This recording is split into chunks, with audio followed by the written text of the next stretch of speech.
여러분 한 주 잘 지내셨나요? 왼쪽 끝에가 고3인가요? 저쪽 굉장히 표정들이 지금 지하 한 100층에 있는 것 같아요. 그렇죠? 뭔가 접조 현상이 일어나고 있습니다. 나 고3이야, 건들지 마, 이런 느낌이 있습니다. 말씀을 통해서 하나님께서 주시는 위로가 있기를 주님의 이름으로 축복합니다. 고3 축복합니다. 그렇죠? 지하 100층이 있습니다. 이제 말씀을 듣고 나서는 지상으로 올라올 줄 믿습니다. 아멘. 여러분 제 머리를 보고 너무 놀라시거나 시험을 지거나 하시면 안 됩니다. 나름대로 제가 살아가는 방법입니다. 할렐루야. 시험에 드시면 안 됩니다. 여러분 학교 다니는 거 재밌으시죠?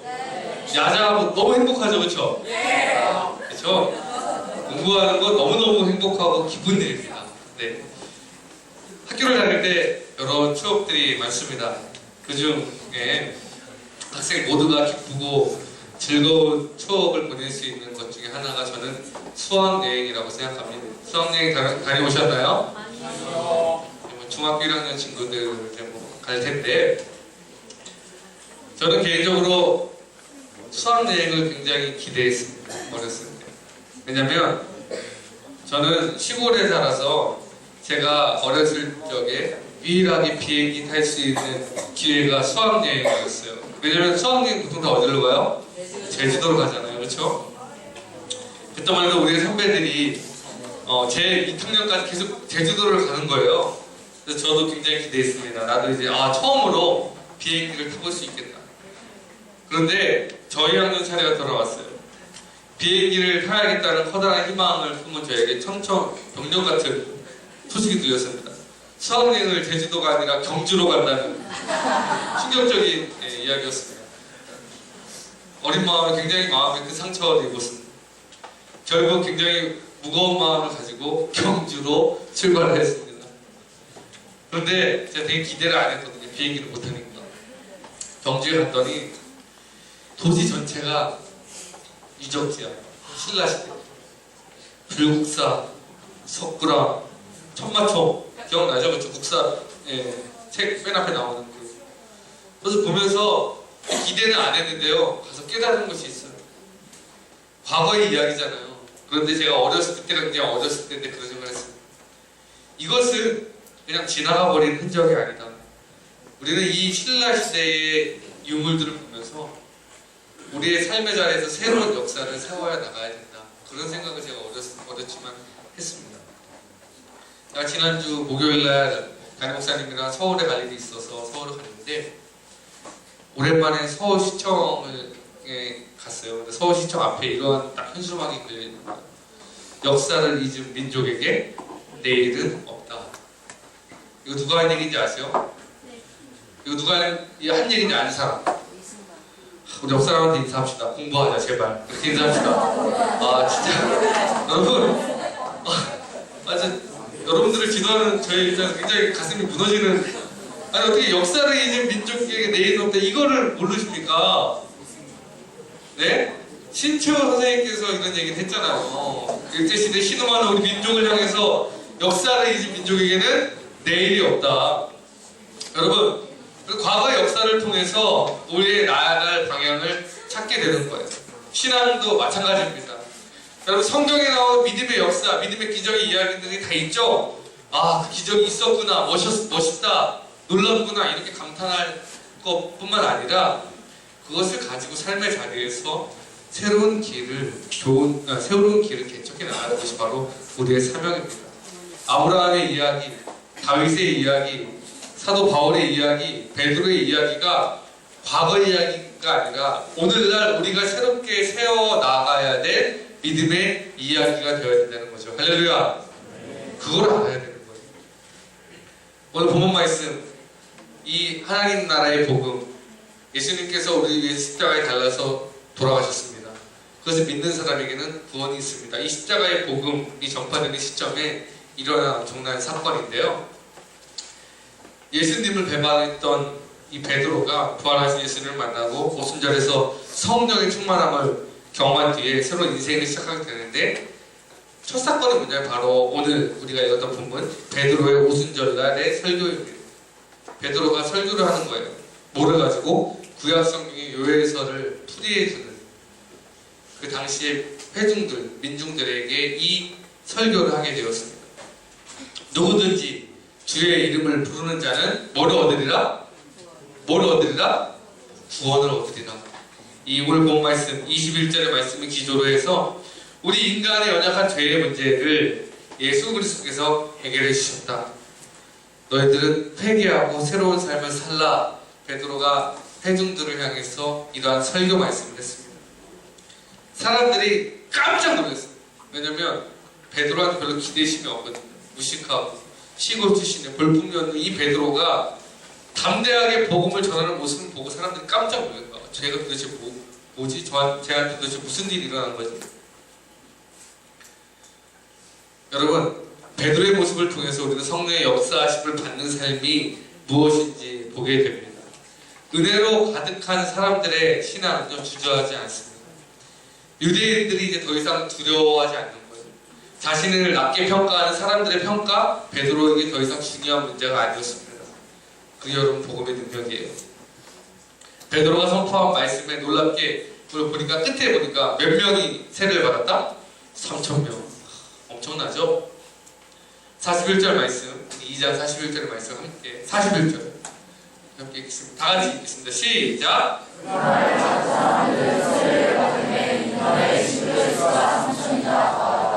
네, 3,000명이 세례를 받아 엄청난 일입니다. 여러분 쉽게 말해서 주말에 따뜻에 가면 사람 많잖아요, 그렇죠? 네, 따뜻 경기장에 사람 많잖아. 베드로가 거기 설교를 했어요. 따뜻에 있는 모든 사람들이 세례를 받고 회개했다는 거예요. 우리가 보통 이 성경을 보면서 오늘 본문을 보면 어디에 집중을 하냐면 3,000명이 집중해요. 와, 3,000명이 회개를 했구나. 많은 숫자죠. 그러나 우리는 숫자 3,000보다 말씀을 듣고 변화하는 그들의 모습에 집중을 해야 됩니다.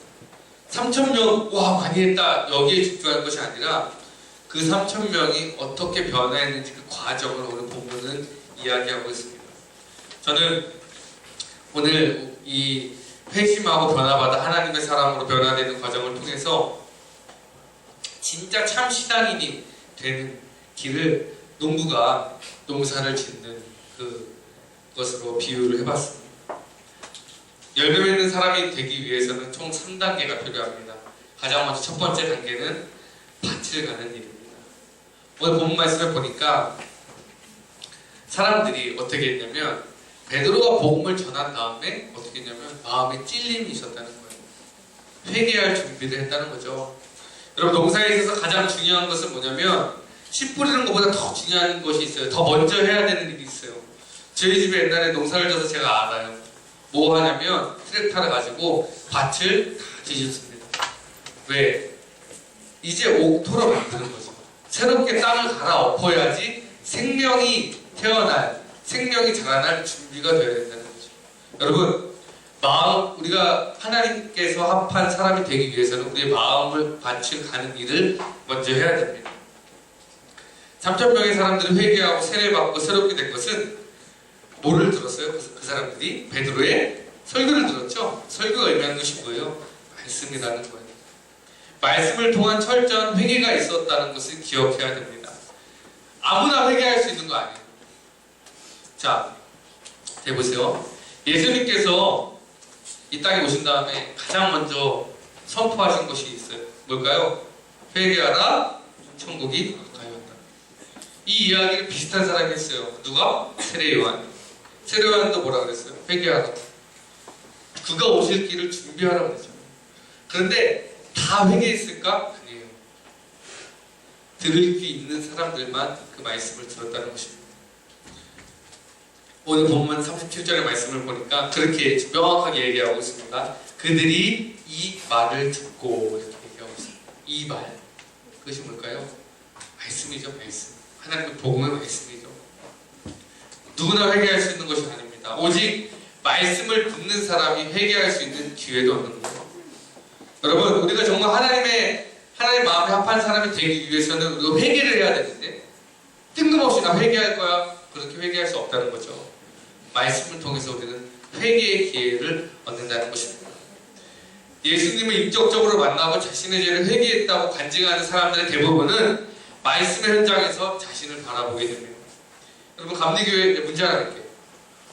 감리교회 창시자가 누굴까? 존 웨슬리. 존 웨슬리가 어디 나라 사람입니까? 외국. 그치? 외국 사람이지. 그치? 외국 사람이야. 정답이야. 외국 사람, 외국 어디? 서양. 맞아요. 서양 사람이에요. 서양 사람, 외국 사람 맞습니다. 유럽 맞아요. 유럽의 어디? 독일 때? 프랑스 때? UK. 맞죠? 네. 영국 사람이에요. 영국. 이 감리교 창시자 존 웨슬리가 한 번에 위대한 사람이 된 것이 아니에요. 그도 똑같이 우리 죄 때문에 연약한 사람이었어요. 자신의 삶의 문제 때문에 비통함과 절망감에 빠졌을 때 그는 아무 생각 없이 길을 걷기 시작했어요. 막 투벅투벅 그 영국의 그 길을 막 걸어 다녔어요. 근데 길을 걷다 보니까 길가에서 모라비아 교도들이 예배하는 모습을 바라봤습니다. 무심코 그 예배하는데 앉아 있었어요. 그때 모라비아 교도들이 뭘 읽었냐면 로마서 서문을 읽었습니다. 그런데 놀랍게도 아무 기대 없이 생각 없이 그 자리에 참석했는데 그때 존 웨슬리가 마음이 뜨거워지는 회심의 그런 경험을 하게 됩니다. 그때부터 감리교는 시작이 된 거예요. 말씀 가운데 하나님께서 역사하신 것입니다. 여러분, 마음이 뜨거워지는 회개와 회심을 위해서는 우리가 언제나 말씀의 자리에 있어야 되는 거예요. 그렇기 때문에 여러분들이 지금 이 말씀을 듣는 이 자리가 너무나 귀한 자리입니다. 왜냐하면 우리가 하나님의 열매 맺는 삶을 살기 위한 첫 번째 단계의 그런 조건을 충족시켰기 때문에 그렇습니다. 저희 엄마가 예전에 한 얘기가 있어요. 몸이 너무 아파요.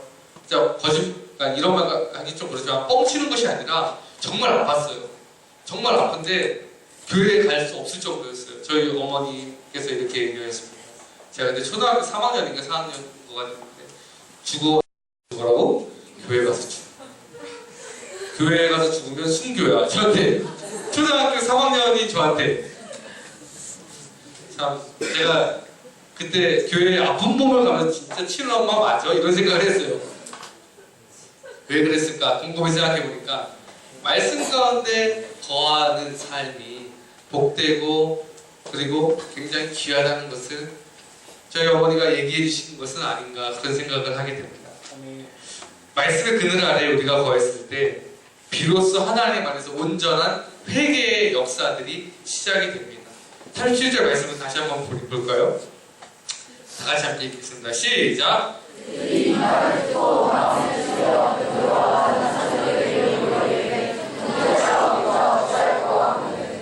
말씀을 들은 그들이 이렇게 합니다. 형제들아, 우리가 어찌할꼬? 다른 성경 번역에서는 이렇게 얘기하고 있어요. 마음이 깊이 찔렸다라는 말하고 있습니다. 말씀을 들어보니까 이 회중들이 안 거예요. 자신이 얼마나 험악한 죄인인지 알기 시작했습니다. 여러분, 하나님의 은혜의 말씀이 우리 마음 가운데 다 들어오면요, 우리 내면에 내가 얼마나 연약하고 추악한 죄인인지 알게 되는 겁니다. 예전에는 복음이 들어오기 전에는 내가 죄인인지도 몰라요. 내가 그렇게 험악한 죄인인지 알 길이 없습니다.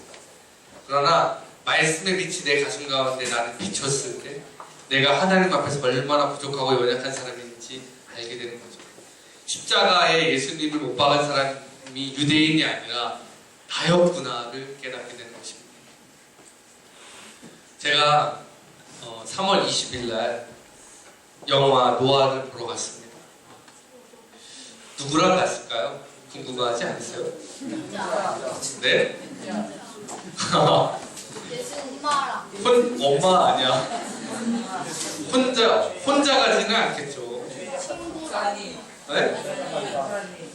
저의 친구 김성민 전도사님과 오붓하게 핫도그를 먹으면서 CGV에서 노아를 봤습니다. 기대를 많이 하고 갔어요. 근데 조금 아쉬운 부분들이 많았어요. 근데 그 중에서 가장 인상 깊었던 것이 있습니다. 스포 아닙니다. 그냥 제가 깨달은 부분이 있어요. 뭐냐면 노아가 이야기하는 장면이에요. 자신의 아들들 셈, 함, 야벳을 놓고 그렇게 얘기하는 거예요. 노아의 홍수가 의미하는 것이 뭐예요? 하나님의 심판이잖아요. 이 셈과 함과 야벳을 불러놓고 노아가 이렇게 얘기하는 장면이 있어요.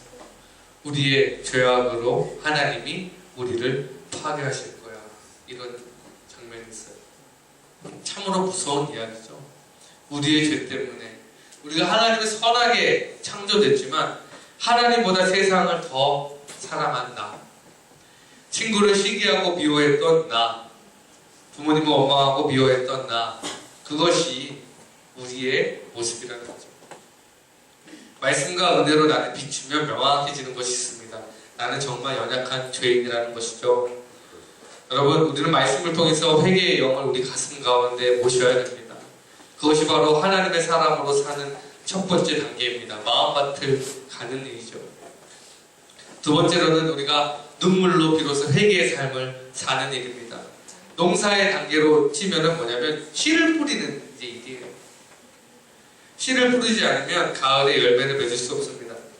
눈물로 자신의 삶을 돌이키는 것이 바로 씨앗을 뿌리는 일인데, 복음을 듣고 회개의 영이 임했던 사람들이 앞에서 언급했듯이 자신의 죄 때문에 뭐라 그랬어요? 우리가 어찌알고. 그러나 그들은 말로만 우리 어떻게 해야 되지? 이렇게 하지 않았다는 거예요. 그들은 말에서 그친 것이 아니라 삶으로 그 회개를 이어갔다는 겁니다. 여러분, 회개는요 입술의 고백이 아니에요. 하나님, 저 이거 잘못했습니다. 용서해 주세요. 이거 했다고 회개가 끝난 것이 아니에요. 회개는 입이 아니라 삶의 모습을 통해서 보여드리는 겁니다. 오늘 본문에는 그들이 회개했다고 얘기했는데, 유진 피터슨이 쓴 메시지라는 성경에 보니까 굉장히 명확하게 회개가 무엇인지 이야기하고 있어요. 유진 피터슨이 사역한 메시지 성경에서 이렇게 얘기합니다. 사도행전 2장 38에서 39절 말씀, 메시지 성경으로. 제가 이거를 써달라고 얘기했는데 방송실에서 준비가 안 됐네요. 제가 읽어드릴게요. 베드로가 말했다. 삶을 고치십시오. 하나님께로 돌아와서 여러분 각자가 예수 그리스도의 이름으로 세례를 받으십시오. 그러면 여러분의 죄가 용서받습니다. 첫 부분이 있어요. 베드로가 말했다. 삶을 어떻게 해라? 고치라. 이것이 바로 회개의 본질이라는 거죠. 여러분, 눈물 흘렸다고 회개할까요? 수련회 가면 다 눈물 흘리잖아. 보혈을지나 노래 찬양 시작하면 이미 다 울고 있어. 그렇잖아요. 신앙공회 때 보혈을지나 찬양하면 이미 전주 나올 때부터 눈물 흐르잖아요. 회개한 겁니까? 마음에 감동이 있겠죠. 그러나 그것이 회개의 전부는 아닙니다. 눈물을 흘렸다고 회개한 겁니까? 아닙니다. 콘서트장 가서도 눈물 흘릴 수 있어요. 군대 가서 제가 소녀시대가 다시 만난 세계 노래 부를 때 옆에서 울고 있어. 그런 눈물이 가능해져요. 왜?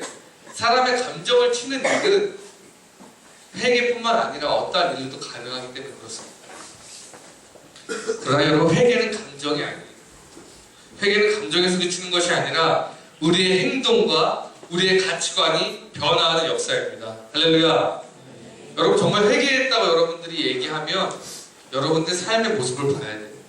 여러분의 삶의 가치관을 봐야 돼요. 이 사람이 정말 회개했구나 알 수 있는 것입니다. 그리스도인들은 삶의 자리에서 반드시 애써야 되는 사명이 있습니다. 예수님 믿으면 다 잘 된다고, 좋은 직장에 취직하고 좋은 대학 가고 자녀들이 다 잘 된다고 말하는 것 진짜 복음 아닙니다. 복음은 그 자체로 능력이지만 복음의 씨앗을 뿌리는 일은 바울이 말했듯이 날마다 자기 몸을 치는 거룩하고 힘들고 아픈 작업이에요. 삶을 고치며 산다는 것은 날마다 하나님 안에서 나를 복종시키는 것입니다. 내가 하고 싶은 대로 다 사는 것이 아니라 우리의 얼굴을 누구한테 드는 거야? 하나님을 향해서 드는 거예요. 우리의 가치관을 세상에서 어디로 돌리는 겁니까? 하나님께로 돌리는 거예요. 그것이 회개예요.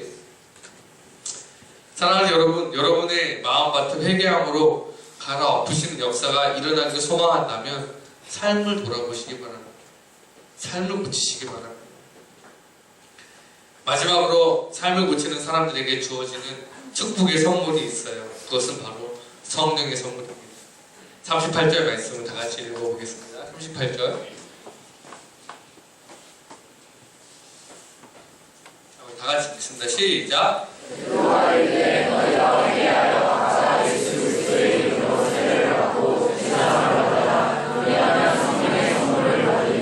네, 너희가 회개하여 각각 예수 그리스도의 이름으로 세례를 받고 죄 사함을 받으라. 그리하면 뭐를 얻으리니? 성령. 성령은요, 우리를 하나님의 자녀로 살아가는데 도움을 주시는 분이에요. 사도행전이 말하는 여러 믿음의 기적들이 있잖아요. 사도행전 보면 성전 미문에서 막 죽은 자 살아나고, 베드로가 설교했을 때 3,000명 회개하고, 바울이 이제 복음을 전하는 그 믿음의 역사들이 쫙 사도행전 있잖아요. 그 기적들은 사실 성령과 함께한 역사입니다. 사도행전을 통해서 우리는 초대교회에 일어난 하나님의 역사에 대해서 살펴보는데, 이러한 사건들을 통해서 성경은 이야기하고 있습니다. 뭐냐면 이것은 너희들도 이러한 성령의 역사를 이어가는 하나님의 사람이 되어야 된다. 이걸 얘기해주고 있는 거예요. 베드로는 이런 일을 하고 사도 바울은 이런 일을 하고 이런 일을 했구나.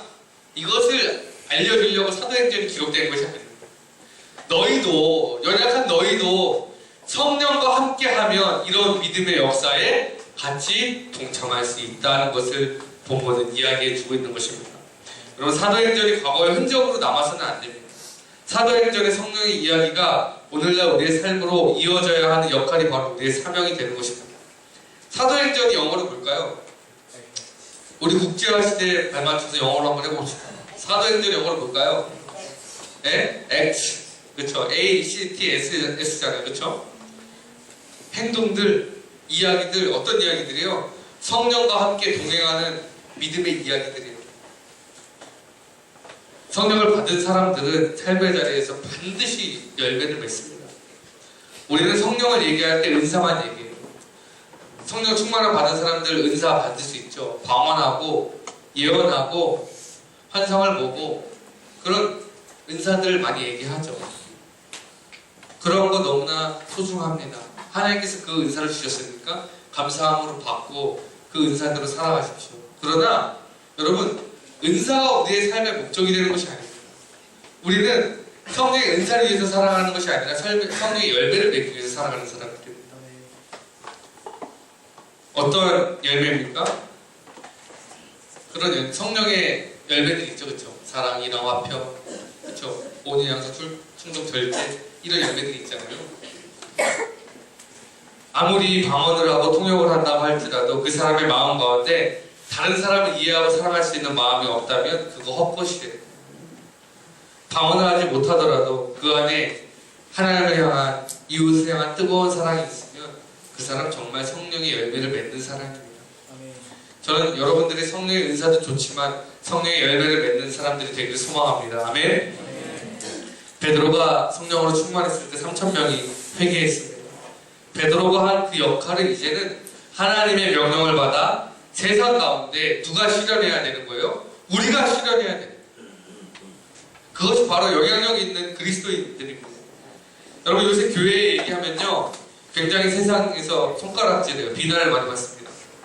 근데 예전에는 그렇지 않았어요. 선교 초기에 복음을 하는 사람들은 세상의 사람들이 굉장히 존경했어요. 근데 지금은 아니죠. 무엇이 잘못됐습니까?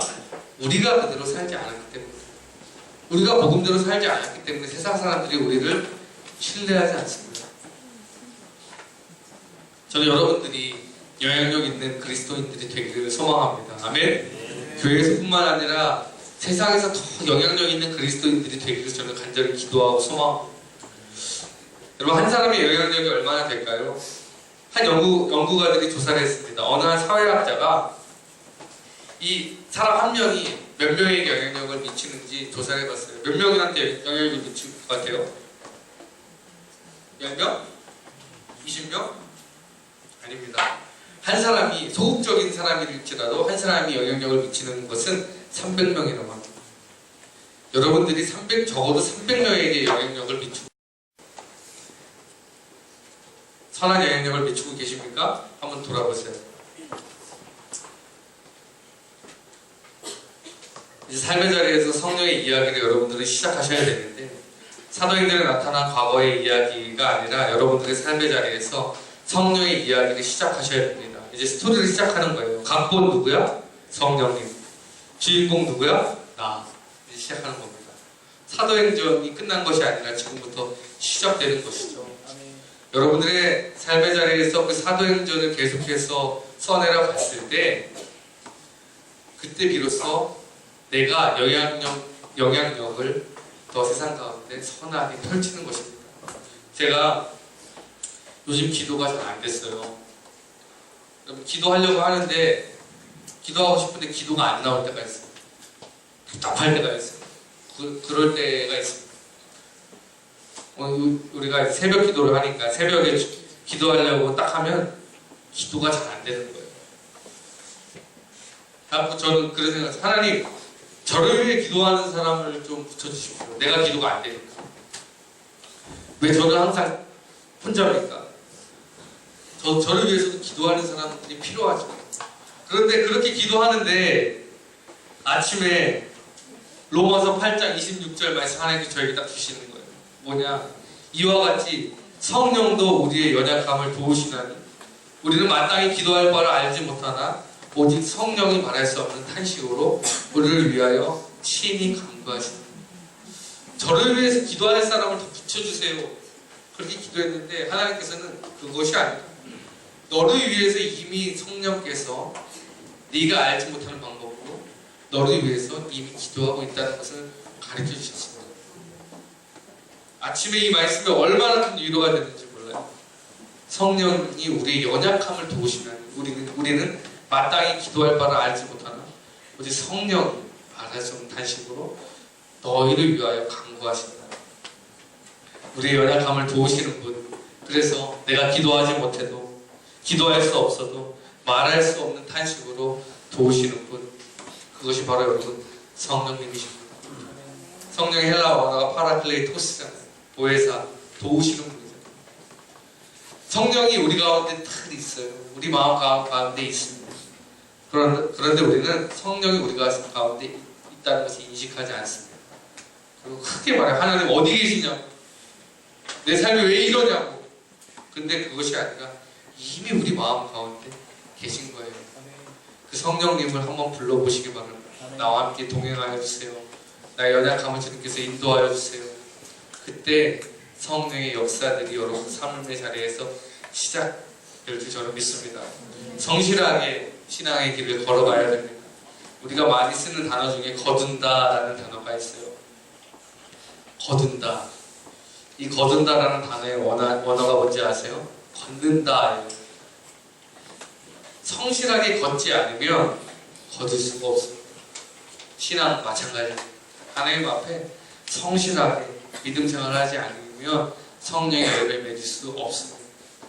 여러분들이 삶의 자리에서 최선을 다해서 부르심에 응답하는 삶을 사는 일, 성실하게 하나님 앞에서 믿음으로 살려고 노력하는 그 일, 그때 비로소 우리의 성령의 역사들이 우리의 삶에 가득할 줄 믿습니다. 아멘. 이만희 하나님이 여러분의 삶과 함께 하실 줄 믿습니다. 다 같이 기도하겠습니다. 하나님 감사합니다. 사도행전의 말씀을 통해서